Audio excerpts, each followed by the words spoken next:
Hello my future doctors, this side your bio wali ma'am Amisha Saraswat and I welcome you all on our YouTube channel MathJX। तो बच्चों आज हम पढ़ने जा रहे हैं क्लास 11th का topic that is structural organisation in animals. हमने प्लांट्स की structural organisation, morphology and anatomy of flowering plants में कवर अप कर लिया है। अब बारी आती है एनिमल्स की। तो बेटा देखो एक छोटा सा चैप्टर नहीं है, ये बहुत थोड़ा बड़ा लेंदी चैप्टर है क्योंकि इसके 3 पार्ट्स हैं, टिश्यूज, फ्रॉग्स एंड कॉकरोच। तुम्हें पता होगा नीट में जो नया सिलेबस आया है उसके according you have to study frog and the cockroach. ठीक है, अर्थवर्म वाला पोर्शन हमें नहीं करना है। तो जो न्यू एनसीईआरटीज है उसमें कॉकरोच वाला पोर्शन नहीं है, so I would recommend you to study this chapter from the older NCERT क्योंकि उसमें दोनों ही जो ऑर्गेनिजम्स है वो गिवन है। ठीक है, तो स्टार्ट करते हैं हम टिश्यू से, उसके बाद फिर हम कॉकरोच और फ्रॉग को कवर अप करेंगे। दिस चैप्टर इज इम्पॉर्टेंट क्योंकि ह्यूमन फिजियोलॉजी में जब तुम पढ़ोगे तो तुम्हें लगेगा कि ये यहाँ होता है, ये चीज़ यहाँ होती है, तो वो सारा कुछ एकदम सम अप होकर इस चैप्टर में गिवन है कि कौन सा टिश्यू कहाँ होता है। ठीक है, तो सबसे पहले स्टार्ट करते हैं हम टिश्यूज के बारे में। 9th क्लास में हमने पढ़ा था टिश्यूज, है ना। टिश्यूज क्या होते हैं? Group of cells similar in origin and functions, है ना। ये हमारे क्या होते हैं? टिश्यूज होते हैं। अब होता क्या है, टिश्यूज की जो स्टडी होती है उसको हिस्टोलॉजी बोलते हैं। टिश्यू स्टडी के जो स्पेशलिस्ट होते हैं उसको हिस्टोलॉजिस्ट बोलते हैं, ये तो नॉर्मल सी बात है। अब एक वर्ड आता है physiological division of labour. Physiological division of labour, इसका मतलब क्या होता है? इसका मतलब ये है कि काम का बंटवारा करना ताकि ओवरऑल जो एफिशिएंसी है वर्किंग की वो इंक्रीज हो जाए। तो क्या फिजियोलॉजिकल डिवीजन ऑफ लेबर केवल सेल में देखने को मिलता है या फिर हायर ऑर्गेनाइजेशन में भी देखने को मिलता है? दिस इज अ क्वेश्चन जिसका आंसर एनसीईआरटी में गिवन है। तो सबसे पहले हम टिश्यूज की डेफिनेशन लिख लेते हैं। What is tissue? Tissue is group of cells similar in origin and function. Origin और फंक्शन में सिमिलर होगा।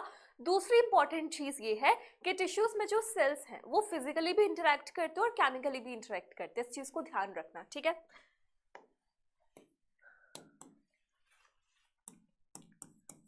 Sales and tissues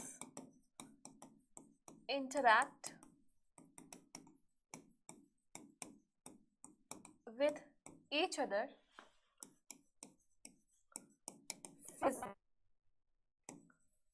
as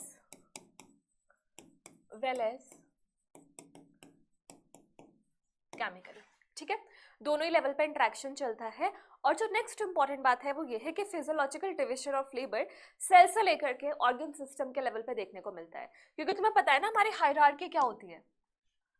hierarchy क्या होती है? सेल, सेल के ग्रुप से टिश्यू, टिश्यू के ग्रुप से ऑर्गन, ऑर्गन के ग्रुप से ऑर्गन सिस्टम, ऑर्गन सिस्टम के बाद ऑर्गेनिज्म। और यहीं पे बात खत्म नहीं होती, इसके आगे इकोलॉजी में बात चली जाती है।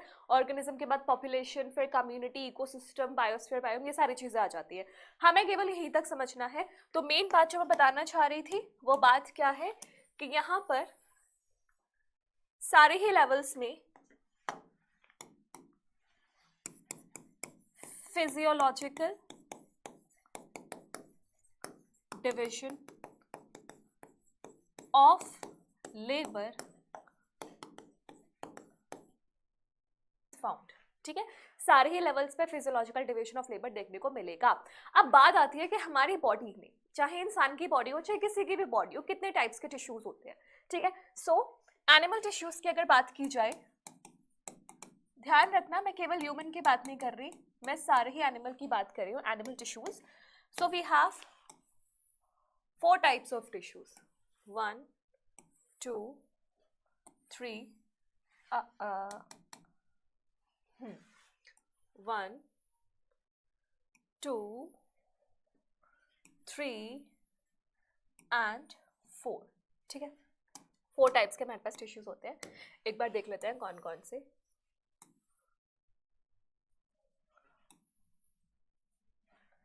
We have epithelial tissue. ठीक है, वी हैव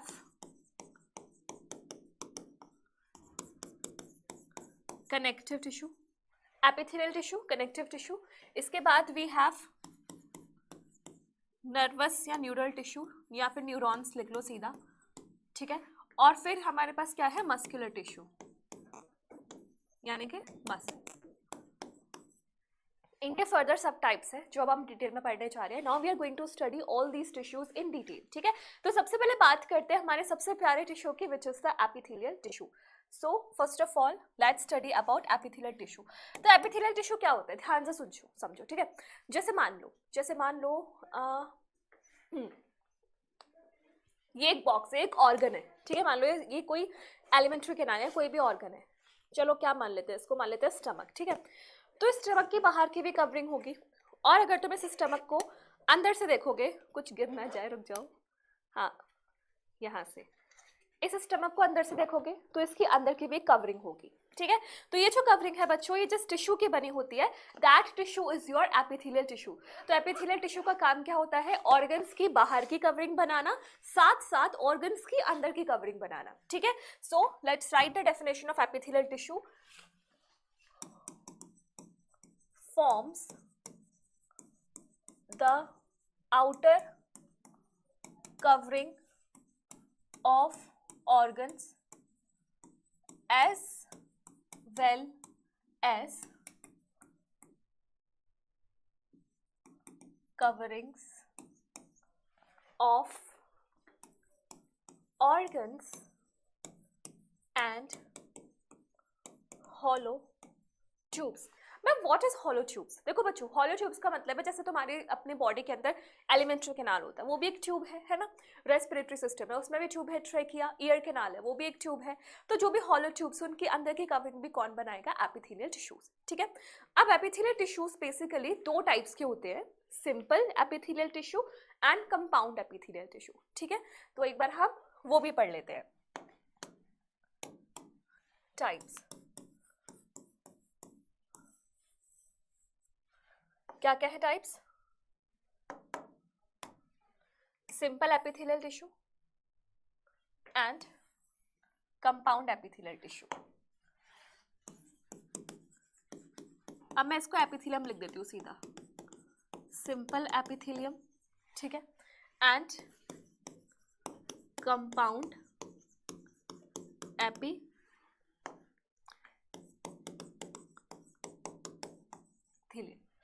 सिंपल एपिथेलियम जो होते हैं वो सिंगल लेयर से बने होते हैं, और कंपाउंड एपिथेलियम जो होते हैं वो मल्टीपल लेयर से बने होते हैं। एक मेजर डिफरेंस इनके बीच में ये है, ठीक है।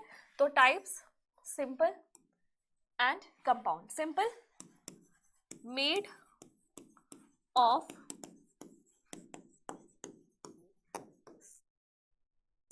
है ना।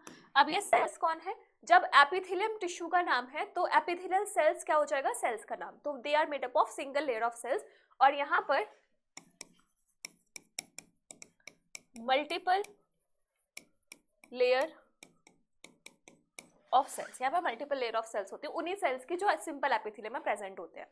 अब यहाँ पे सेल्स कौन कौन से होते हैं, इनका भी ध्यान रखो, मतलब जो एपिथेलियम, सिंपल एपिथेलियम के कौन कौन से कंपोजिशन है उनका भी ध्यान रख लेते हैं। We have squamous epithelium, cuboidal epithelium and columnar epithelium. Squamous, cuboidal and columnar. और तुम्हें बहुत अच्छे से पता होगा इन सारी एपिथेलियम्स का फंक्शन क्या क्या है, ठीक है। Columnar, cuboidal and squamous,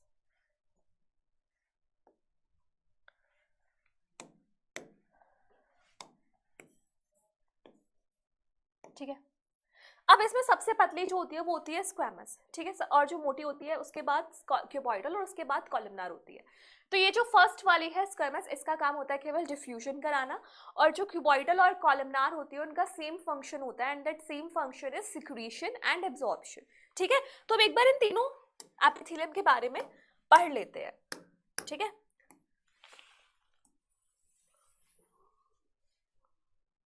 just wait, अभी पढ़ते हैं तीनों एपिथेलियम के बारे में। Squamous,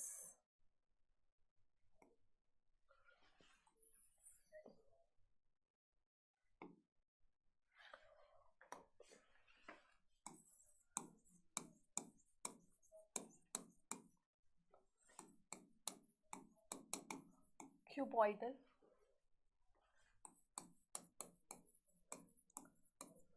columnar. ठीक है, अब ध्यान से देखना, अगर तुमने इसको ऐसे देखा, ऊपर से देखा, ठीक है, तो कैसा स्ट्रक्चर दिखाई देगा?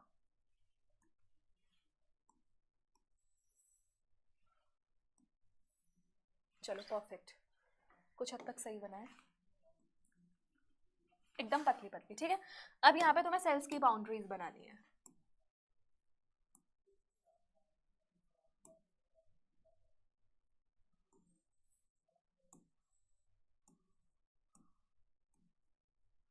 ये इसके सेल्स है, ठीक है, और यहाँ पे इनके न्यूक्लियस। ठीक है, अब यहाँ पे तुम्हें दो चीजें समझ में आ रही है, एक तो ये लेयर बहुत पतली है और दूसरा यहाँ पे सेल्स जो हो रहे हैं वो इरेगुलर शेप के सेल्स है। तो these are the two characteristics of squamous epithelium cells. सबसे पहला थिनेस्ट, दूसरा irregular cell boundaries, nucleus is central. ठीक है, सेंट्रल पोजीशन पे न्यूक्लियस है। अब अगर ये काम है तो इसका फिर फंक्शन क्या हुआ? तो हेल्प्स इन डिफ्यूजन। ठीक है, डिफ्यूजन में हेल्प करती है। तो इसकी लोकेशन क्या हुई? एग्जांपल्स क्या क्या हुए? अपनी बॉडी की वो पोजीशन सोचो जो डिफ्यूजन में काम करती है। एक तो मैम लंग्स के अंदर एल्वियोलाई है ना, उसके बाद ब्लड वेसल्स में कैपिलरीज है ना, और एक किडनी के अंदर ग्लोमेरुलस। जहां जहां डिफ्यूजन होता है बच्चों वहां वहां स्क्वैमस एपिथेलियम होगी। सो एग्जांपल क्या हुआ? Alveoli of lungs. इसके बाद याद हो तो कैपिलरीज की जो ब्लड वेसल्स होती है उनको एंडोथेलियम बोलते हैं। ठीक है, तो ये वही है एंडोथेलियम ऑफ कैपिलरीज। इसके बाद ग्लोमेरुलस इन नेफ्रॉन्स। नेफ्रॉन्स के अंदर glomerulus. So these are the functions of your squamous epithelium and I hope कि क्लियर हो गया। ठीक है, नेक्स्ट क्यूबॉइडल। क्यूबॉइडल का देखते हैं क्या डिफरेंस आता है।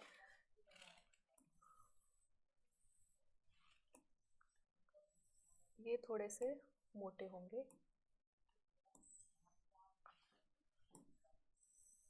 ठीक है, परफेक्ट। इसके बाद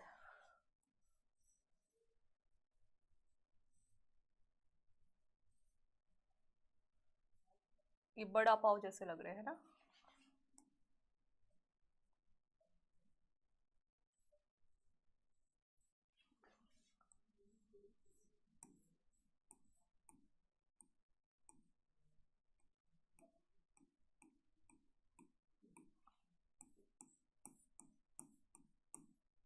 ठीक है, ऐसे दिखेंगे sales.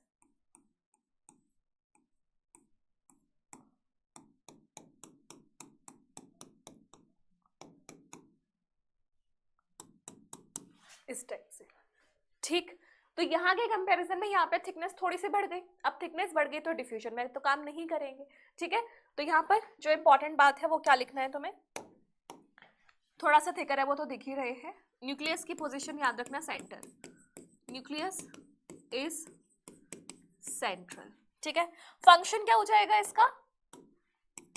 Helps in secretion and absorption. Secretion और एब्जॉर्प्शन में काम करता है कौन? Cuboidal epithelium. ठीक है, अब बात करते हैं इसकी लोकेशन। लोकेशन कहाँ होती है? तो इसकी लोकेशन होती है बच्चों कहाँ? Example tubular parts of nephron. Example जैसे कि पीसीटी। ठीक है, प्रॉक्सिमल कन्वोल्यूटेड ट्यूब्यूल में तुम्हारा क्या प्रेजेंट होता है? Cuboidal epithelium. याद है तुम्हें, है ना? और कहाँ होता है क्यूबॉइडल एपिथेलियम? इसके बाद डक्ट्स ऑफ ग्लैंड्स। ग्लैंड्स की डक्ट्स में, यानी कि एक्सोक्राइन ग्लैंड्स में। आया समझ में? लास्ट जो है वो है हमारा कॉलमनार। तो एक बार कॉलमनार देखते हैं कैसा होता है। इस बार ये ऐसा ऐसा ऐसा और ये लंबा।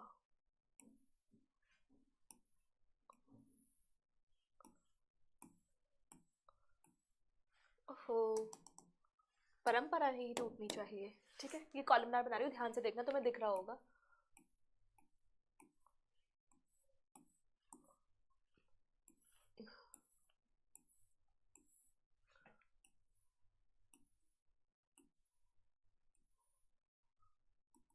ठीक है, इस टाइप से। अब यहाँ पे बच्चों तुम ध्यान देना, जहाँ पे मैं टारगेट कर रही हूँ वो टारगेट एरिया में मैं क्या दिखाना चाह रही हूँ। मान लो जैसे हमारी स्मॉल इंटेस्टाइन है, तो स्मॉल इंटेस्टाइन में अंदर एक कैविटी भी तो होती है। एपिथेलियल टिश्यू का जो सरफेस उस कैविटी को फेस करता है उस पोर्शन को हम बोलते हैं एपिकल पोर्शन, और पीछे वाला पोर्शन इज बेसल पोर्शन। ठीक है, तो यहाँ पर मान लो वो है एपिकल और नीचे वाला जो एरिया है दैट इज बेसल। तो मैंने यहाँ पे क्यों बताया, क्योंकि यहाँ पे nucleus is towards basal surface. ठीक है, तो एनसीईआरटी में यहाँ पे लिखा हुआ है, क्या लिखा हुआ है, न्यूक्लियस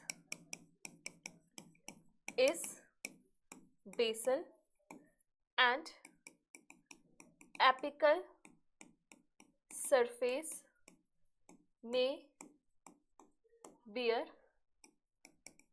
अदर स्ट्रक्चर्स।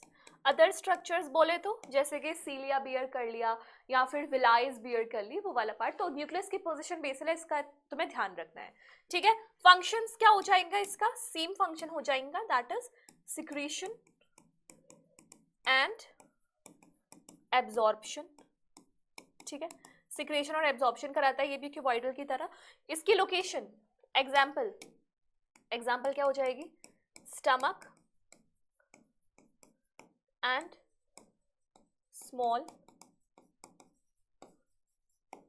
इंटेस्टाइन। ठीक है, तो ये तुम्हारे सामने तीनों टाइप्स के एपिथेलियल टिश्यूज प्रेजेंट है, सिंपल वाले, squamous, cuboidal, columnar. I hope it is clear to all. ठीक है, अब क्या होता है बच्चों, ये जो क्यूबॉइडल है और जो कॉलमनार है इसमें कुछ मॉडिफिकेशंस आ सकती हैं, तो इसकी पहले एक बार मॉडिफिकेशन पढ़ लेते हैं। ठीक है, क्या पढ़ना है हमें, मॉडिफिकेशंस किसकी, क्यूबॉइडल एंड कॉलमनार टिश्यूज की। So here we have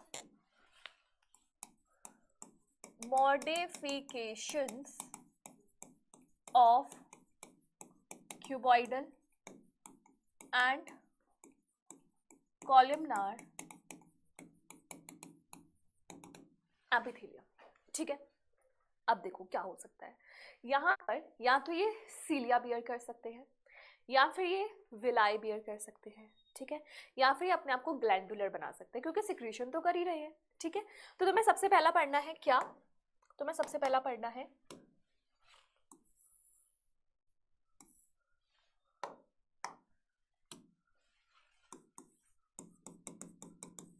ciliated epithelium. ठीक है, सीलिया और सीलिया फ्लैचेला कह रही हूँ, सीलिया और विलाई का बच्चों को डिफरेंस समझ नहीं आता, जो तुम्हें समझना पड़ेगा। सीलिया बच्चों प्रोटीन का बना होता है, किस प्रोटीन का, ट्यूबुलिन प्रोटीन का, माइक्रोट्यूब्यूल्स का। और जो हमारा विलाई होता है वो किसका बना होता है, that is made up of your cellular extension, cell के ही एक्सटेंशन होते हैं। ठीक है, तो यहाँ पर सीलिएटेड एपिथेलियम में सीलिया होगा एंड यानी कि इनके सरफेस पे सीलियाज प्रेजेंट होंगे।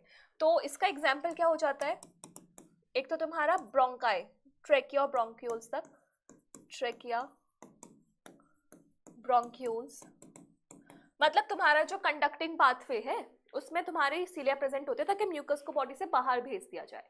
उसके अलावा कहाँ होता है, ओविडक्ट, क्योंकि female egg is non motile तो उसको मूव कराना होता है। ठीक है, और भी लोकेशंस हो सकती हैं बट इतना ही सफिशिएंट। नेक्स्ट है तुम्हारा number 2, it is your villi वाली micro villi brush border epithelium. ठीक है, ऊपर वाले में क्या प्रेजेंट था, सीलिया, यहां का प्रेजेंट होगा विलाई एंड माइक्रो विलाई। तो इसका एग्जाम्पल क्या है बच्चों, एक्सक्रीटरी सिस्टम, याद है example is proximal convoluted tubule, है ना, प्रॉक्सिमल कन्वोल्यूटेड ट्यूब्यूल, पीसीटी। इसके बाद थर्ड एग्जांपल है हमारे पास ग्लैंडुलर एपिथेलियम।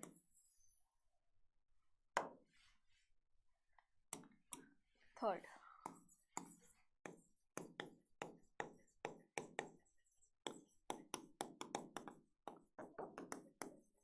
ठीक है।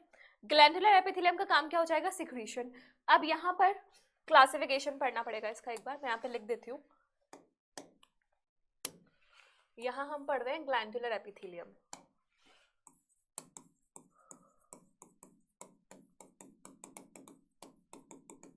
तो इसके तुम्हें दो बेसिस पढ़ने पड़ेंगे, किस किस बेसिस पे क्लासिफाई कर रहे हैं, ठीक है।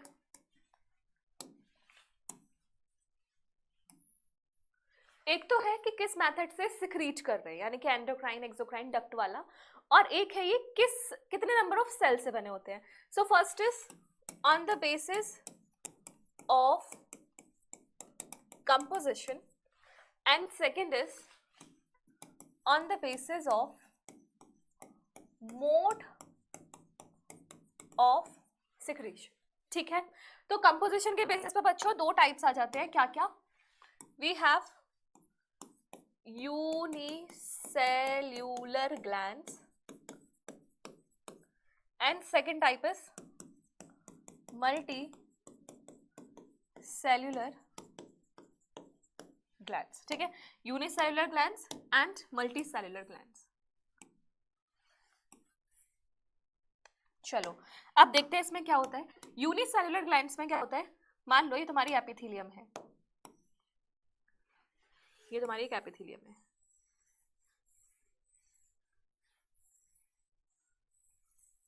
ठीक है। अब इस एपिथेलियम में एक सेल है,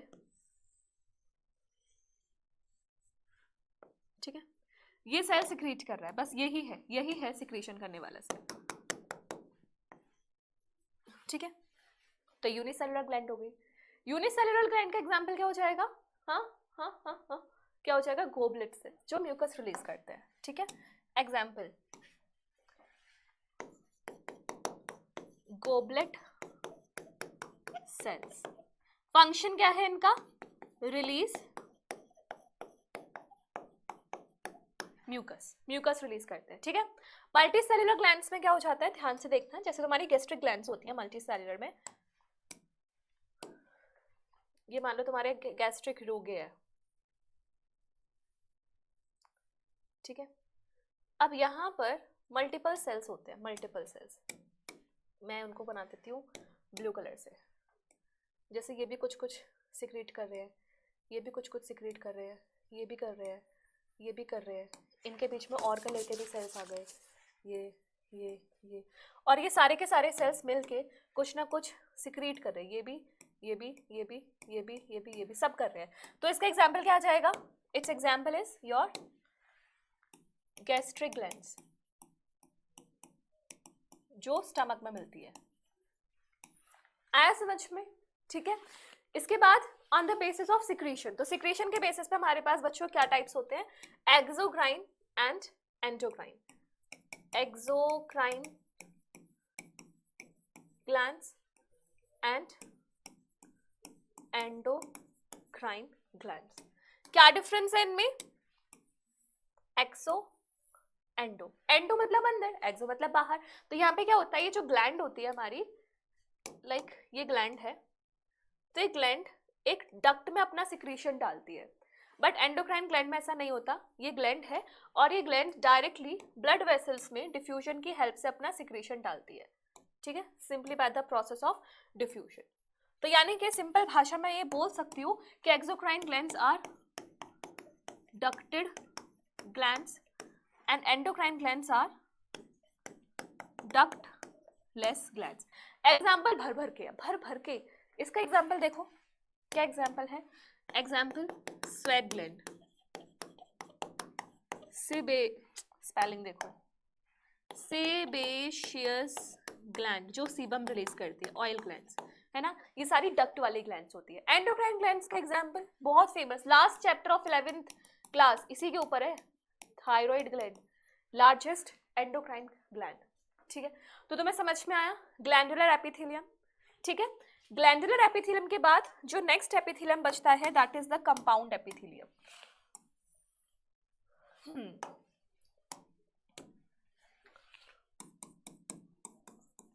कंपाउंड एपिथेलियम, इसके बाद क्या है, made of multiple layers of cells. देखो compound epithelium multiple layers of cell से बना होता है। अगर ये मल्टीपल लेयर ऑफ सेल से बना होगा तो इसका फंक्शन क्या होगा, इसका फंक्शन हो जाएगा प्रोटेक्शन। ठीक है, तो इस चीज को ध्यान रखना, हेल्प्स इन प्रोटेक्शन। समझ में आया? ठीक है, चलो इसके बाद इसका एग्जाम्पल देखते हैं। तो एग्जाम्पल क्या होता है, dry surface of skin, ducts of salivary gland, उसके बाद बक्कल।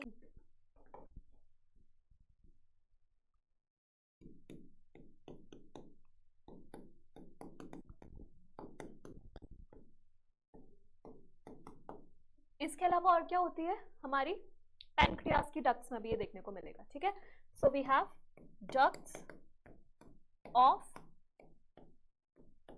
पैनक्रियास। ठीक है, so these are the location of your compound epithelium, और काम क्या है इसका, प्रोटेक्शन देना। आगे बढ़ते हैं और आगे बात करते हैं हमारे जंक्शंस इन एपिथेलियल टिश्यू। तो बच्चों देखो तीन टाइप्स के junction, tight junction, adhering junction, gap junction. Tight junction का काम क्या होता है, मैं तुम्हें वो वर्ड्स हाईलाइट करवाऊंगी जो सीधे से स्टेटमेंट क्वेश्चंस में आता है। जब भी बात करें कि लीकेज को कौन प्रिवेंट करता है तो टाइट जंक्शन, जब भी वर्ड आए कि सीमेंटिंग में कौन हेल्प करता है तो अधेरेंस जंक्शन, और जब भी टर्म आए कि इंटरसेलुलर कम्युनिकेशन में कौन हेल्प करता है तो that is going to be your gap junction.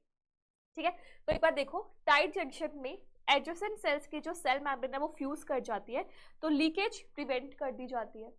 Adherence junction में एडजेसेंट सेल्स को जोड़ने के लिए वी हैव साइटोस्केलेटल कंपोनेंट्स जैसे कि ट्यूबुलिन, एक्टिन, ये सारे प्रोटीन्स होते हैं।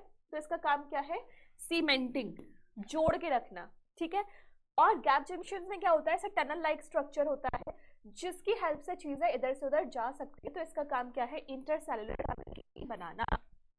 समझ में आया? और कुछ दिमाग मारने की जरूरत नहीं है इस टॉपिक में, नाम और फंक्शन इज इंपॉर्टेंट। तो हमने एपिथेलियल टिश्यू कवर कर लिया है, हो गया पूरा कवर। इसके बाद बात करते हैं नेक्स्ट टिश्यू की, एंड नेक्स्ट टिश्यू इज बच्चों कनेक्टिव टिश्यू। हमारी बॉडी में अगर कोई पूछे कि सबसे ज्यादा अबंडेंट और सबसे ज्यादा फैला हुआ टिश्यू कौन सा है तो तुम आंसर दोगे epithelial tissue, but the answer is wrong, answer is connective tissue. So connective tissue is most abundant and wide spread. ठीक है, अब ये जो कनेक्टिव टिश्यू है इसका काम होता है चीजों के बीच में कनेक्शंस बनाना, सेल्स के बीच में, टिश्यूज के बीच में, ऑर्गन्स के बीच में, वही इसका काम है। तो इसके कुछ कंपोनेंट्स होते हैं, पहले हमें उन कंपोनेंट्स के बारे में समझना चाहिए क्या क्या कंपोनेंट्स हैं। So first of all let's study components. वाह,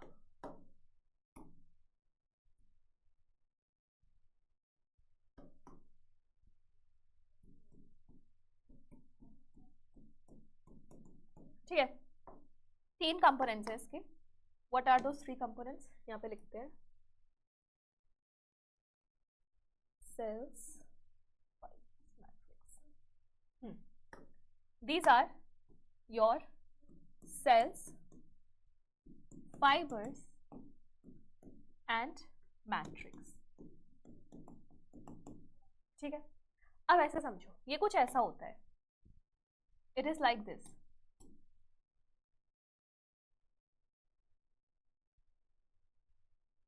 ये एक मैट्रिक्स है। ठीक है, अब यहाँ पे क्या होता है, बीच बीच में से फाइबर्स प्रेजेंट होते हैं। ऐसे बीच बीच में और पतला बनाना पड़ेगा।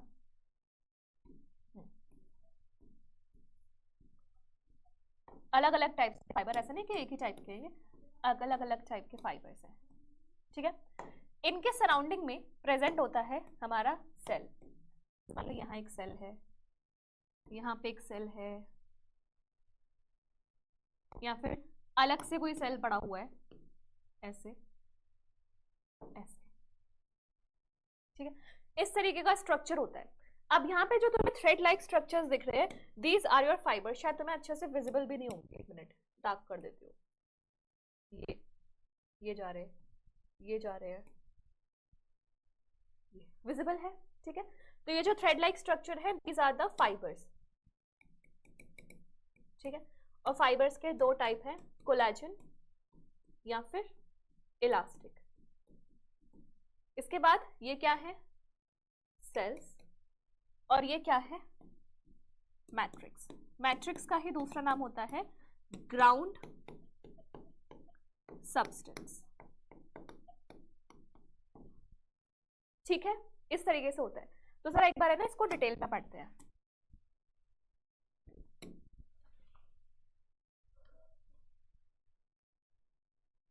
मैट्रिक्स को ज्यादा जगह नहीं चाहिए, कम चाहिए, फाइबर्स को भी। सेल्स, ठीक है, सेल्स, फाइबर्स एंड मैट्रिक्स, ठीक है। Cells, fibres, matrix. अब एक एक करके पढ़ते हैं। देखो सेल में जो सबसे पहला टाइप है बच्चों, that is your fibroblast cells, ठीक है। फिब्रोब्लास्ट सेल्स नाम से पता चल रहा है फाइबर से रिलेटेड है। तो इनका काम होता है फाइबर्स को बनाना और उसको सिक्रीट करना, ठीक है। So these are involved in किसमें, प्रोडक्शन एंड सिक्रीशन, ट्रिश्नोइक एसिड। ये सारी चीजें हमारे जो ग्राउंड मैट्रिक्स होता है, यानी कि ग्राउंड सब्सटेंस होता है कनेक्टिव टिश्यू का, उसको बूस्ट अप करती है, तो प्लम्पी स्किन बन जाती है बेसिकली, ठीक है। तो मैट्रिक्स है। मैट्रिक्स का दूसरा नाम मैंने क्या बताया था, ग्राउंड सब्सटेंस, ठीक है। ये किसका बना होता है, एनसीईआरटी के अकॉर्डिंग बात करेंगे, made of modified polysaccharides. Modified polysaccharides का बना होता है। एग्जाम्पल, एग्जाम्पल म्यूको पॉली, ओहो छोटा लिखो इसको, example muco polysaccharide, muco polysaccharide,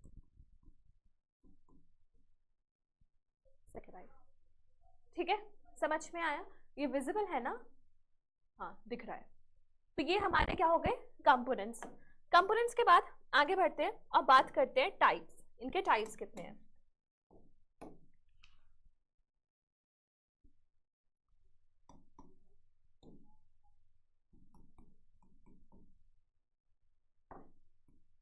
तीन टाइप्स है बच्चों इनके, loose connective tissue, dense connective tissue and specialized connective tissue. Loose connective tissue, dense connective tissue, and the third category is specialized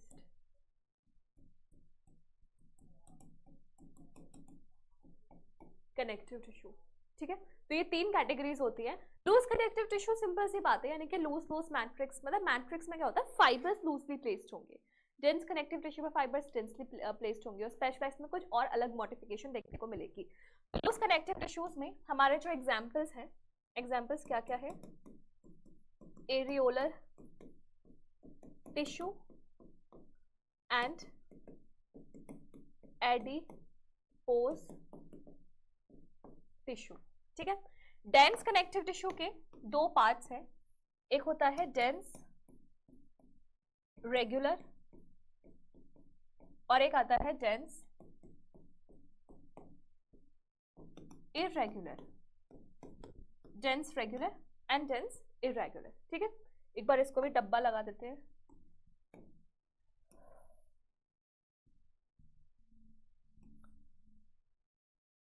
हाँ जी, okay.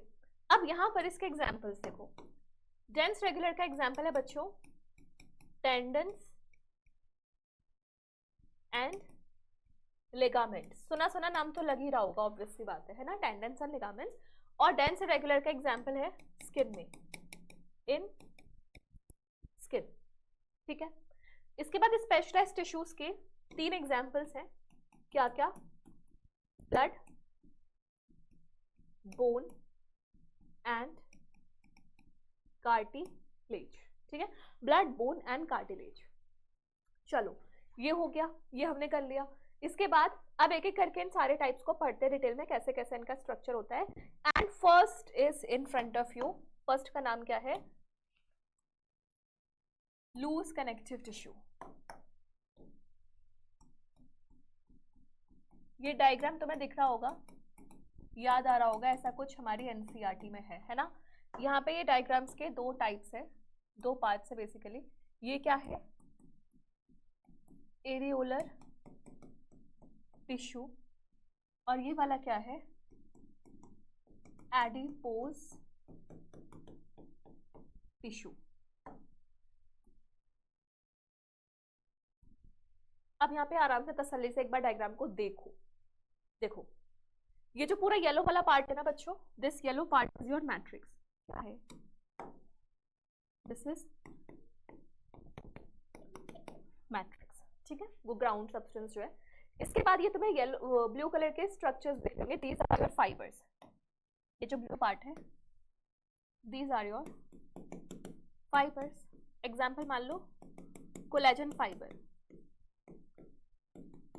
ठीक है, अभी हमने पीछे लिखा था कि फाइबर्स को प्रोड्यूस और सिक्रीट करने का काम किनका होता है? फिब्रोब्लास्ट का। तो जो इसके ऊपर सेल प्रेजेंट है ग्रीन कलर का, ये सेल क्या हो जाएगा? Fibroblast cell. ठीक है, ये वाला स्ट्रक्चर अमीबा जैसा दिख रहा है ना, अमीबॉइड स्ट्रक्चर, फोसाइटोस। तो ये सेल क्या हो जाएगा? ये हो जाएगा योर, रेडी है ना ये, इट इज योर मैक्रोफेज। ये लेबलिंग के लिए पूछ लिया जाता है तो ध्यान रखो। ठीक है, और ये जो पर्पल कलर का फ्लावर पर्पल कलर का तुम्हें स्ट्रक्चर दिख रहा है, wait a second,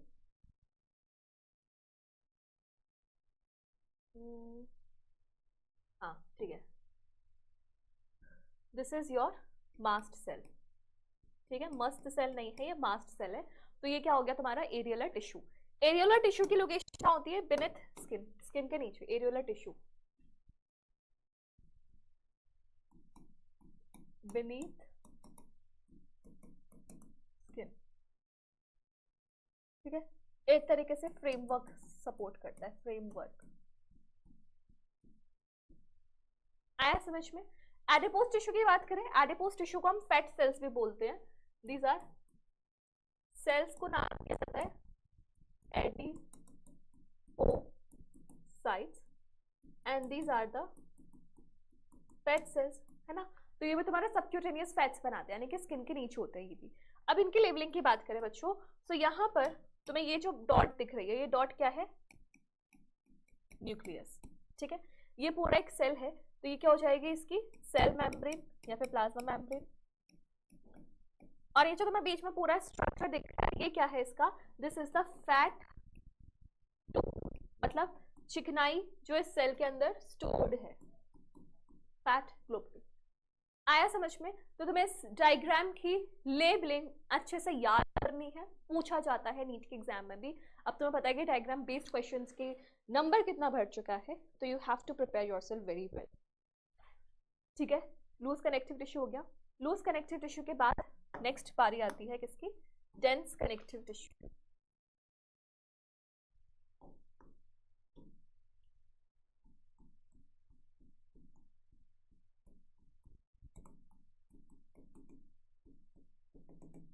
dense connective tissue. अब यहाँ पे दो टाइप्स है।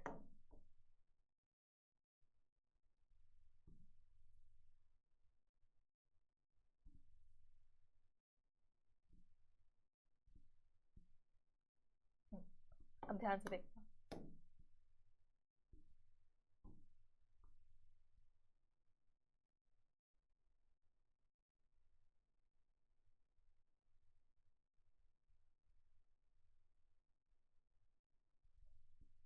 एक यहाँ एक यहाँ, ठीक है। अब तो मुझे खुद ही बताओगे कि कौन सा वाला पार्ट है कौन सा। ये कहाँ से आया? देखो यहाँ पर ऐसा है,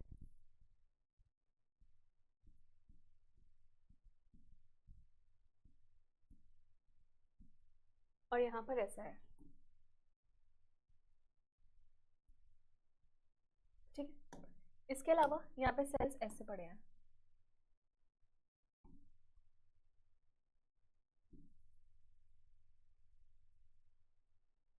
और यहाँ पर ऐसे।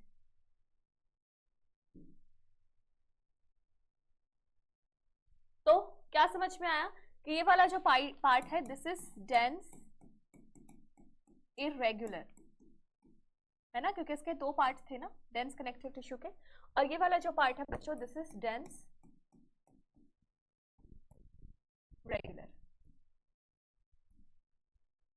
ठीक है। डेंस रेगुलर की खास बात क्या है? पैरेलल बंडल्स ऑफ फाइबर्स, ठीक है। लोकेशन क्या है? एग्जाम्पल क्या है? एक तो टेंडन और एक लिगामेंट। टेंडन किसे कनेक्ट करता है? Tendon connects bones to muscles and ligament connects bone to bone या मसल टू मसल। समझ में आया? इसके बाद डेंस इरेगुलर, इसका एग्जाम्पल क्या हो जाएगा? इन स्किन, स्किन के अंदर प्रेजेंट होता है, और तुम यहाँ पे देख पा रहे हो कि पैरेलल अरेंजमेंट नहीं है सेल्स का, कैसे भी रेंडमली प्लेस्ड है, ठीक है। तो ये डेंस इरेगुलर हो जाएगा। इसके बाद थर्ड कैटेगरी की बात करते हैं which is specialised connective tissue.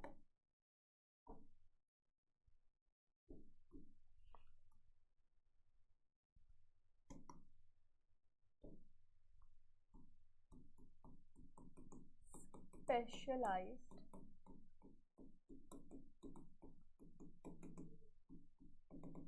ठीक है। तो देखो बच्चों, ब्लड वाला जो पोर्शन है वो हमने डिटेल में बॉडी फ्लूइड्स एंड सर्कुलेशन में कवर अप कर लिया। उसकी तुमने यूट्यूब मतलब प्लेलिस्ट में, तुम 11th क्लास की प्लेलिस्ट में जाओगे तो वीडियो भी है बॉडी फ्लूइड्स एंड सर्कुलेशन, तो वहाँ से ब्लड कर लो कवर। वहाँ पर मैंने पूरा डिटेल में बता दिया, जो इस चैप्टर में भी डिटेल में गिवन नहीं है वो बता दिया। लेकिन एक मेजर इंपॉर्टेंट बात है वो एक बार देख लेते हैं। जैसे सबसे पहले बात करते हैं ब्लड की, ठीक है।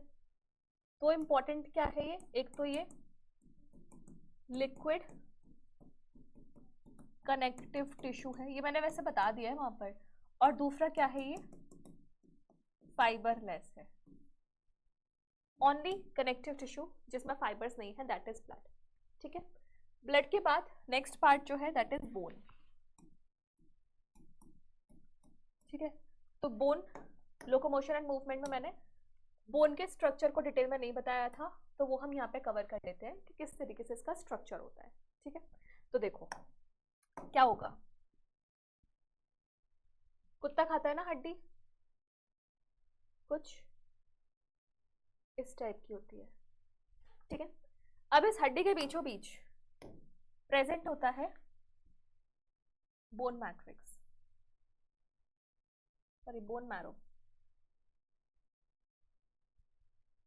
जिस कलर से होता है उसी से बना देती हूँ।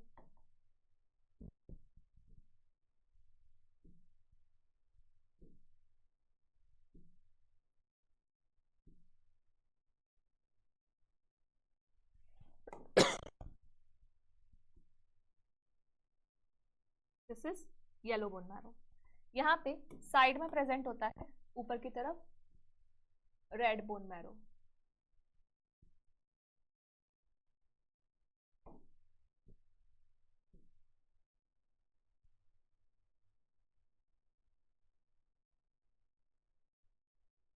ठीक है।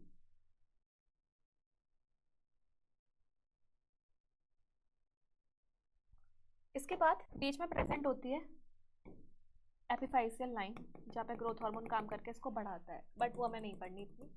अब ध्यान देना, यहाँ पर ये वाला जो पार्ट है ये क्या है, येलो बोन मैरो।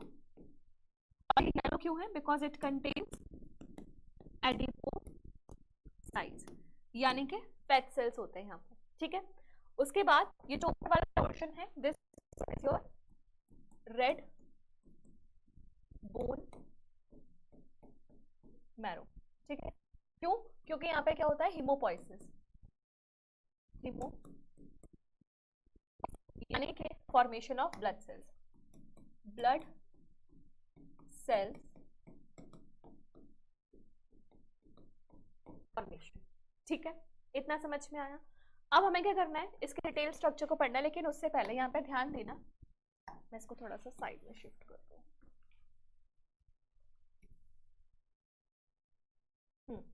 ठीक है, गुड। अब यहाँ देखो, यहाँ ये जो ऊपर वाला पोर्शन है यहाँ तक, और एक ये जो नीचे वाला पोर्शन है, इसे कहा जाता है स्पॉन्जी बोन। स्पॉन्जी बोन ये भी, और ये भी क्या है, स्पॉन्जी बोन। और ये जो मिडिल वाला पोर्शन है यहाँ से लेकर के यहाँ तक, इसे कहा जाता है कॉम्पैक्ट बोन, ठीक है। This is compact bone. इसके बाद ये जो इसका बाहर वाला एरिया है, यानी कि यहाँ से यहाँ तक का, this is called as bone matrix, ठीक है। इसमें क्या होते हैं, कैल्शियम एंड फेट सॉल्ट्स, ठीक है, समझ में आया। बाकी बीच का जो पूरा पोर्शन है that is bone marrow, divided into two parts, red bone marrow and the yellow bone marrow. इसका डिटेल स्ट्रक्चर थोड़ा सा पढ़ते हैं। पहले जो काम की चीज नहीं है मैं हटा देती हूँ,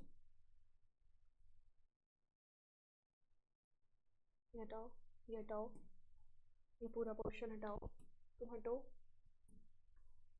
तुम हटो, तुम हटो, तुम हटो, तुम हटो, तुम हटो, हटो, हटो, हाँ, इस तरीके से, ठीक है। इसको ले जाते हैं थोड़ा सा साइड में। अब हम ऐसे टीएस पढ़ेंगे, इसका टीएस, ठीक है। मान लो मैंने बोन को यहाँ से काटा, यहाँ से काटा, ठीक है। तो अब अंदर का स्ट्रक्चर कैसा दिखाई देगा वो देखते हैं। We are studying the TS of the bone, ठीक है। तो एक डब्बा बनाएंगे, ठीक। इस डब्बे में यहाँ तक का जो पोर्शन है वो रखेंगे बोन मैरो, बोन मैरो है पूरा, और ये वाला जो पूरा पोर्शन है that is the bone matrix. तो मैं इसको एक बार लेबल कर देती हूँ। We have to keep in mind, जो पोर्शन है दैट इज बोन मैरो, और यहां से लेकर के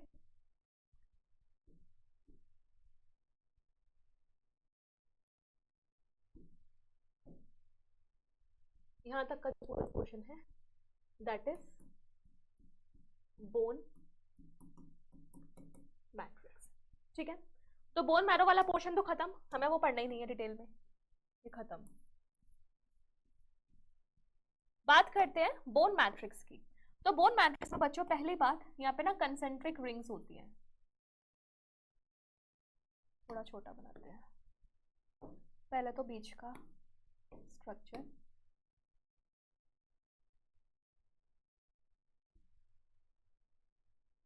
ऐसे ऐसे, इसके आसपास कंसेंट्रिक रिंग्स,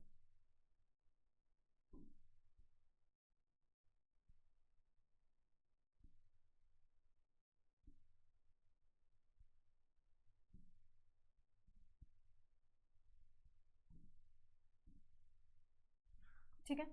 इस तरीके से चलता रहता है, इधर उधर अगल बगल वालों की होंगी, इधर और नीचे वालों की होंगी, ठीक है। इस टाइप का होता है। अब यहाँ पे ये जो इंडिविजुअल सिस्टम है इसको हम बोलते हैं ऑस्टियोन। जैसे यहाँ से लेकर मैं इसको मान लेती हूँ, ये यहाँ से लेकर यहाँ तक, दिस इज कॉल्ड एज ऑस्टियोन, ठीक है, ऑस्टियोन। या फिर ऑस्टियोन का दूसरा नाम है और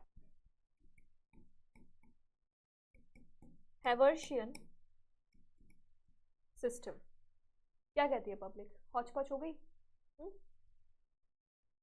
काम करते हैं, लेट्स डू वन थिंग। एक मिनट दो बच्चों, एक मिनट।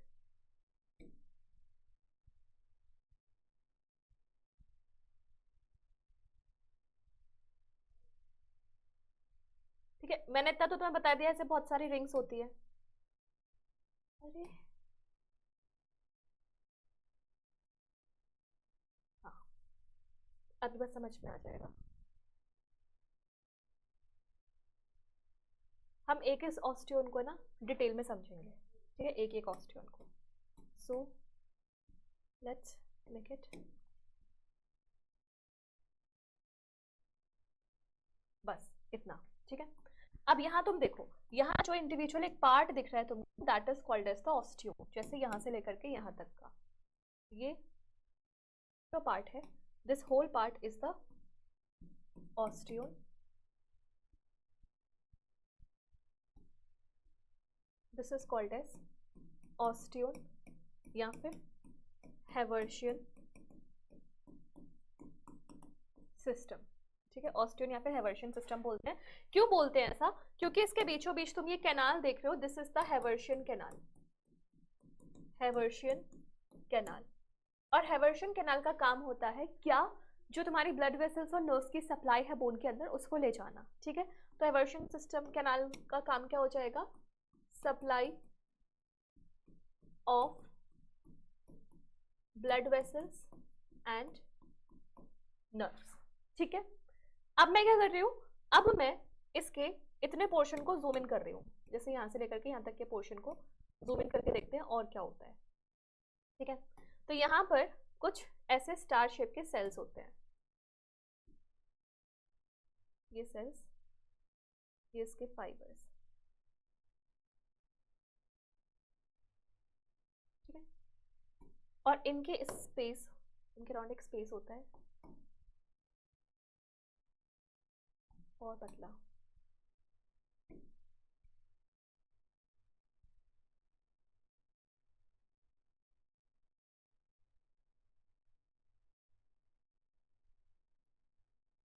ठीक है। ये स्पेस किस में हो रहा है? ये ऐसे जो ऑस्टियोन जा रही है रिंग, उसमें, ठीक है। तो मैं यहाँ पे बना देती हूँ ताकि अजीब ना लगे, ऐसे।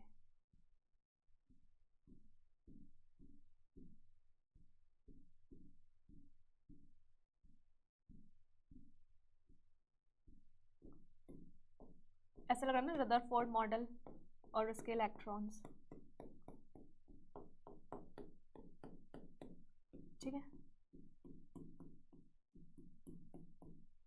समझ जाओ, सब में ऐसे ही होगा, ठीक है। ये जो सेल्स है बच्चों, इन सेल्स को कहा जाता है osteocytes. These are called as osteocytes. What are osteocytes? Osteocytes are the bone cells. Bone cells का नाम होता है osteocytes, ये न्यूक्लियस, ठीक है। और ये जो एम्प्टी स्पेस है जिसमें प्रेजेंट है, this empty space is called as the lacunae, ठीक है। और ये जो उनकी ब्रांच एक्सटेंशंस है, these are called as canaliculi. आई हो गया। इसके बाद अब अपना थर्ड टाइप पढ़ते हैं, and the third type is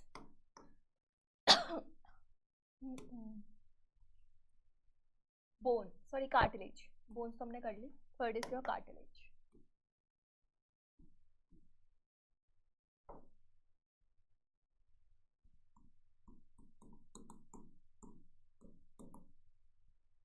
cartilage अगर मैं बोन्स के कंपैरिजन में बताऊं तो कार्टिलेज रिलेटिवली फ्लेक्सिबल होता है, ठीक है। तो हमारी बॉडी के फ्लेक्सिबल पार्ट्स में ज़्यादातर प्रेजेंट रहता है। जैसे बोन्स के सेल्स को हम ऑस्टियोसाइट्स बोलते हैं, ऐसे कार्टिलेज के सेल्स को हम कॉन्ड्रोसाइट्स बोलते हैं, ठीक है। तो सबसे पहले हमें लिखना पड़ेगा इनके सेल्स का नाम। So the cells are called as chondrocytes. दूसरी इंपॉर्टेंट बात क्या है, दे हैव फ्लेक्सिबल मैट्रिक्स। ठीक है, लोकोमोशन वाले चैप्टर में ये वर्ड यूज्ड है प्लाइबल मैट्रिक्स यानी कि फ्लेक्सिबल। ठीक है, लोकेशंस की बात करते हैं यानी कि एग्जाम्पल की। ठीक है, तो एग्जाम्पल में तुमने अपनी ह्यूमन फिजियोलॉजी पे चले जाओ। ह्यूमन फिजियोलॉजी में बॉडी फ्लूइड्स एंड सर्कुलेशन में कहीं पढ़ा था कार्टिलेज? नहीं पढ़ा था। ब्रीदिंग वाले चैप्टर में पढ़ा था? यस मैम पढ़ा था। क्या पढ़ा था? एक तो हमने पढ़ा था एपिग्लॉटिस, एक हमने पढ़ा था लैरिंग्स, उसके बाद C shaped rings hyaline cartilage की बनी हुई। ठीक है, यहाँ प्रेजेंट होता है। और कहाँ प्रेजेंट होता है? और तुम्हारी knows tip, knows tip, outer ear. ठीक है, मिडिल ईयर में यूस्टेचियन ट्यूब जो होता है वहां पे भी प्रेजेंट होता है। ये जो अब तुम्हारा सिलेबस से डिलीट हो चुका है वैसे ईयर वाला पोर्शन, तो उसको छोड़ दो। ठीक है, तो ये कुछ लोकेशंस होती हैं जहाँ पर हमारा कार्टिलेज प्रेजेंट होता है and it is flexible as compare to our bones. आया समझ में? इसके बाद हमने कनेक्टिव टिश्यू कर लिया। Next tissue is the muscular tissue. Muscular tissue का काम क्या है? हमारी बॉडी का मूवमेंट कराना, because muscles are attach to the bones. ठीक है, तो लिम्स का कहीं टंग रोलिंग हो रही है, आईज का मूवमेंट हो रहा है, everything is because of the muscular tissues. तो हमारी बॉडी में मसल टिश्यूज 3 टाइप्स की होती हैं। वैसे तो इसके अलग अलग बेसिस है क्लासिफिकेशन के, which we have already started in locomotion and movement. ठीक है, on the basis of appearance, on the basis of control, ये सारी चीजें हमने कर ली हैं। यहाँ पर हम उन तीनों मसल्स के बीच में डिफरेंसेस एक बार पढ़ लेते हैं। तो we have 3 types of muscles.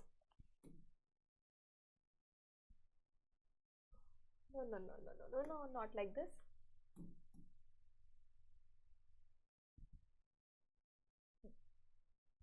चलो शुरू करते हैं।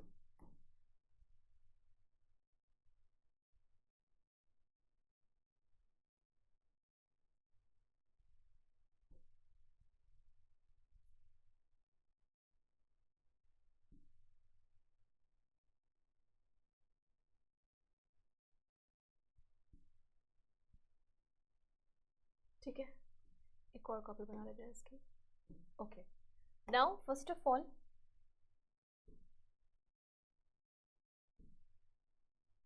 Let's talk about skeletal muscles।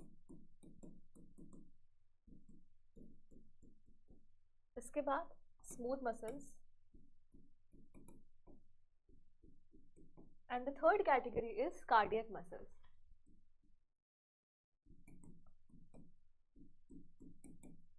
ठीक है, ये 3 टाइप्स की मसल्स है जिनके बारे में हमें पढ़ना है। So now let's make it another copy. ठीक है, अब पहले देखते हैं अपीयरेंस कैसी है इनकी।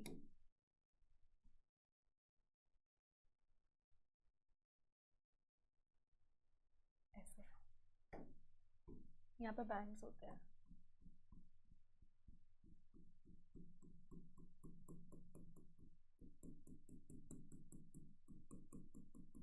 ठीक है, यहाँ पर alternate light band, dark band, light band, dark band इस तरीके से दिखता है, इसे बोलते हैं स्ट्राइएशंस। इसके अलावा यहाँ पर प्रेजेंट होता है न्यूक्लियस।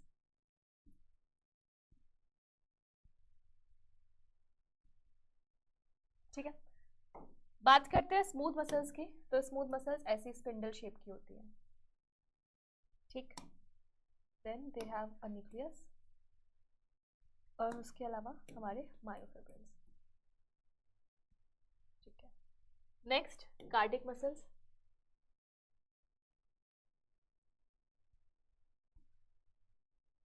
थोड़ी सी ब्रांच्ड होती है और यहाँ पर बीच बीच में प्रेजेंट होता है इंटरकैलेटेड डिस्क।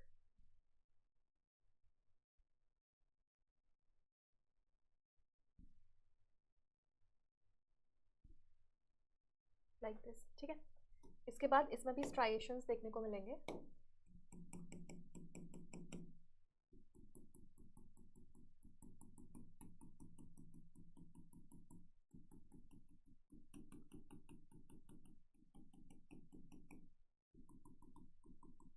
ठीक है, अब यहाँ पे बनाते हैं न्यूक्लियस।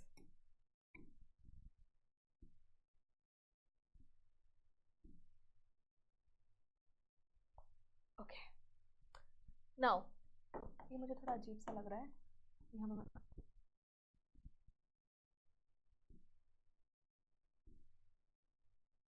तो पहले कुछ कुछ चीजें समझ में आनी चाहिए, क्या कि ये जो हमारी बैंड्स हैं दीज आर मायोफिब्रिल्स। हर किसी में ऑरेंज कलर के जो बैंड्स है वो मायोफिब्रिल्स को रिप्रेजेंट कर रहे हैं, और ये जो ग्रीन वाला पार्ट है दैट इज न्यूक्लियस। ठीक है, तो पहले बात करते हैं इसकी शेप की। Let's change the colour. So first of all these are कैसी, सिलेंड्रिकल, अनब्रांच्ड, स्ट्रिप्ड और स्ट्राइएटेड। क्यों है ये? Due to the alternate arrangement of myofibrils. Myofibrils का जो अल्टरनेट अरेंजमेंट है इस वजह से यहाँ पे स्ट्रिप्स देखने को मिलती हैं। ठीक है, इसकी शेप कैसी है? स्पिंडल शेप्ड, स्पिंडल शेप्ड होती हैं। ठीक है, इसके बाद यहाँ पे ये भी अनब्रांच्ड है, इसके बाद ये नॉन स्ट्रिप्ड या फिर नॉन स्ट्राइएटेड होती है। ठीक है, इसके बाद और क्या क्या पॉइंट्स हैं, बाकी जो कंपैरेबल पॉइंट्स है वो मैं नेक्स्ट वाली स्लाइड में बता दूंगी। यहाँ पर these are cylindrical and branched, cylindrical होने ब्रांच्ड भी है। यहाँ पर ये जो पिंक कलर का बैंड है बच्चों, this is the intercalated disc, intercalated disc जिसके पास गैप जंक्शंस, यहाँ पे गैप जंक्शंस प्रेजेंट होते हैं। जो मैंने अभी पीछे बताया था, गैप जंक्शंस का काम क्या होता है? इंटरसेलुलर कम्युनिकेशंस बनाना। तो हमारे जो कार्डियक मसल्स है उसके कम्युनिकेशन को बूस्टअप करने का काम करते हैं हमारे गैप जंक्शन। ठीक है, इसके बाद सिलेंड्रिकल हो गया, ब्रांच्ड हो गया। नेक्स्ट पॉइंट है स्ट्राइटेड है या फिर स्ट्रिप्ड है, क्योंकि तुम देख पा रहे हो ऑल्टरनेट अरेंजमेंट है हमारे लाइट एंड डार्क पेन्स का। ठीक है, बात कर लेते हैं न्यूक्लियस की। न्यूक्लियस वाली बात भी मैं यहीं पे लिख देती हूँ येलो से। इसमें कितने न्यूक्लियस है? Multi nucleated. ठीक है, इसमें कितना न्यूक्लियस है? सिंगल, तो यूनी न्यूक्लिएटेड। इसमें कितना न्यूक्लियस है? मल्टी, तो मैं मल्टी लगेगा, लेकिन ध्यान रखना इंटरकैलेटेड वर्ड यानी कि इसका मतलब होता है दो चीजों के बीच में फंसा हुआ स्ट्रक्चर। तो यहाँ पे इंटरकैलेटेड डिस्क अगर ये है, मैं अगर इंटरकैलेटेड डिस्क हूँ तो मेरे इधर और मेरे इधर ये दो अलग अलग सेल्स हैं। ठीक है, यानी कि ये सेल ये एक सेल, उस हिसाब से ये क्या हो जाएगा? Uninucleated. ठीक है, आगे बढ़ते हैं, नेचर ऑफ कंट्रोल देखते हैं। तो स्केलेटल मसल्स कैसी हो जाती है? वॉलेंट्री। स्मूथ मसल्स इनवॉलेंट्री, और कार्डियक मसल्स इनवॉलेंट्री। ठीक, फटिग की बात कर लेते हैं। फटिग फटिग फटिग्स फास्टर, यहाँ पे स्लोअर और यहाँ पे नेवर, कभी नहीं सकती है। यहाँ पर कैल्शियम बाइंड्स विथ, कैल्शियम किसके साथ बाइंड करता है? ट्रोपोनिन प्रोटीन, ट्रोपोनिन प्रोटीन के साथ बाइंड करता है लोकोमोशन एंड मूवमेंट। ठीक है, यहाँ पर calcium binds with calmodulin protein. Protein अलग टाइप का प्रोटीन होता है जिसमें बाइंड करता है स्मूथ मसल्स में, और हमारी जो कार्डियक मसल्स है यहाँ पे सेम ट्रोपोनिन। ठीक है, एग्जाम्पल की बात है, स्केलेटल मसल्स हमारी हड्डियों से अटैच रहेंगी, जहाँ जहाँ हड्डियाँ वहाँ स्केलेटल मसल्स हैं। स्मूथ मसल्स हमारे बॉडी के सारे अंदर के ऑर्गन्स, और कार्डियक मसल्स हमारी हार्ट। ठीक है, हार्ट में कार्डियक मसल्स हैं, लेकिन ब्लड वेसल्स में कौन सी मसल्स होती है? Smooth muscles. किस लेयर में? ट्यूनिका मीडिया में, ताकि वैसो कॉन्स्ट्रिक्शन और वैसो डायलेशन हो सके। समझ में आया? ठीक है, इसके बाद लास्ट जो टिश्यू है that is nervous tissue, neuron. वैसे तो मैंने ये न्यूरल कंट्रोल एंड कोऑर्डिनेशन में करा दिया है, बट ऐसा नहीं है कि मैं कुछ भी ना कराऊं, तो थोड़ा सा एक बार इसको दोबारा से समझ लेते हैं। ठीक है।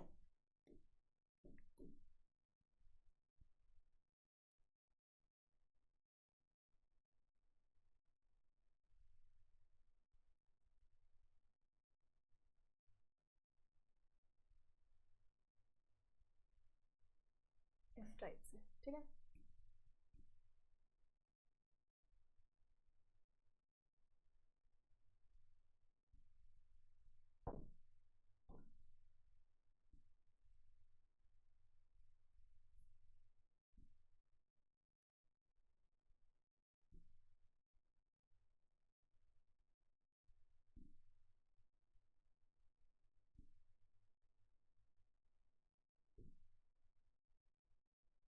ठीक है, अब यहाँ पर इस को डालते हैं।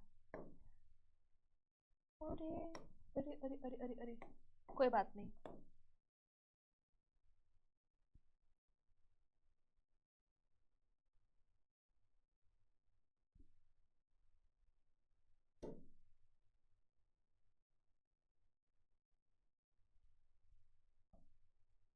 ठीक है,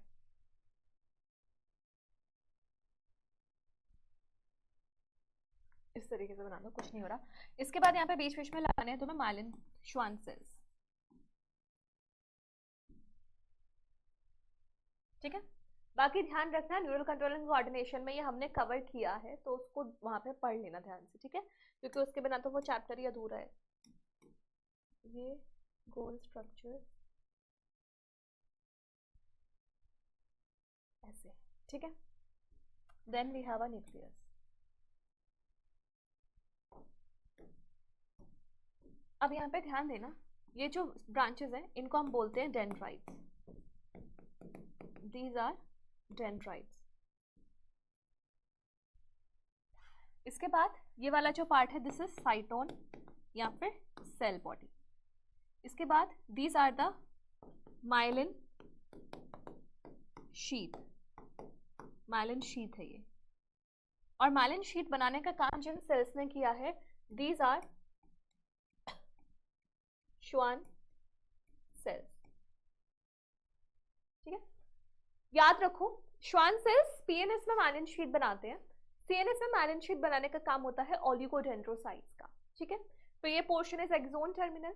एक्सोन टर्मिनल में दीज आर साइनेप्टिक नोब। ठीक है, साइनेप्टिक नोब के अंदर these are synaptic vesicles, and synaptic vesicles के अंदर क्या प्रेजेंट है? These are neurotransmitters. ठीक है, न्यूरोट्रांसमीटर्स।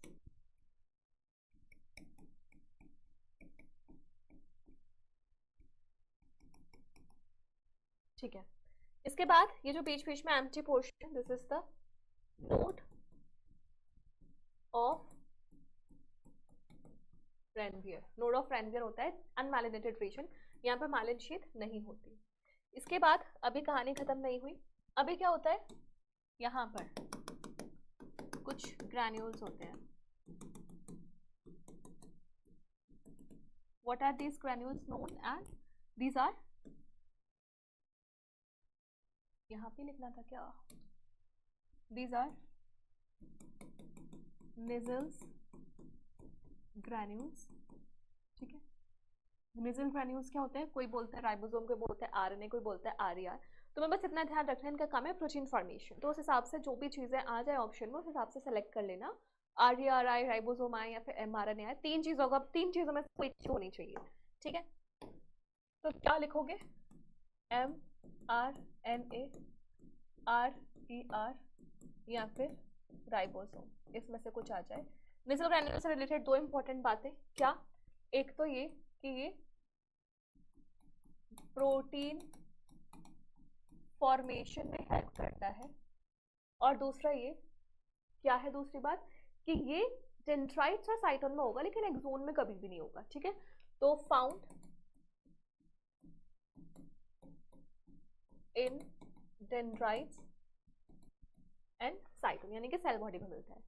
आया समझ में? ठीक है, ये वाला जो पोर्शन है ये क्या है? एक्सोन। एक्सोन की मेम्ब्रेन हो जाएगी एक्सोलीमा, और एक्सोन का साइटोप्लाज्म हो जाएगा एक्सोप्लाज्म। वेरी सिमिलर टू हमारी जो मसल्स होती है, मसल्स में क्या होता है, एक सार्कोप्लाज्म और एक सार्कोलीमा, ठीक है। मैं बोल रही हूँ ये जो सारे हमारे, एक वो छोड़ दो, एपिथेलियल टिश्यू छोड़ दो, उसको छोड़ के जो सारे टिश्यूज है ना, these are distributed well in your human physiology chapters. तो स्केलेटल टिश्यू के अंदर का डायग्राम देखना हो, न्यूरॉन्स के आगे साइनेप्स और उसके आगे की चीज़ें देखनी हो, तो तुम्हें फिजियोलॉजी के चैप्टर्स पढ़ने पड़ेंगे, ठीक है। मैं कमेंट सेक्शन में तुम्हारी फिजियोलॉजी के सारे चैप्टर्स की लिंक डाल दूंगी, विच आर द क्या कह सकते हैं एक्सटेंशन ऑफ दिस टिश्यूज। तो तुम वहाँ पे जाके उनको जरूर पढ़ लेना, सारा कुछ डिटेल में कवर अप है, कोई प्रॉब्लम नहीं आएगी, ठीक है। तो आज अपने क्लास को हम यहीं पे खत्म करते हैं, नर्वस टिश्यू पे। एक बार देख लो नर्वस टिश्यू आराम से, ठीक है। हाँ, तो इस चैप्टर में आगे दो पार्ट्स और बचते हैं, कॉकरोच एंड फ्रॉग। तो कॉकरोच एंड फ्रॉग के लिए मैं एक सेपरेट वीडियो लाऊंगी जहाँ पे हम दोनों ही ऑर्गेनिजम्स को कवर अप कर लेंगे अच्छे से डिटेल में, ठीक है। तो टेंशन मत लेना, स्टे कनेक्टेड और अपनी पढ़ाई को ऐसे ही लगातार करते रहो, क्योंकि नीच में सिलेक्शन हमें बिल्कुल लेना है, ठीक है। तो टाइम आ चुका है जहाँ पे तुम्हें बिल्कुल भी डिस्ट्रैक्ट नहीं होना, बिल्कुल अपनी अपनी जो लगन है, अपनी जो डेडिकेशन है, उसमें हार्ड वर्क में कहीं पे कमी नहीं छोड़नी है, because NEET 2025 is going to be yours, ठीक है। तो चलो मिलते हैं अगले वीडियो में, bye bye, take care, all the best.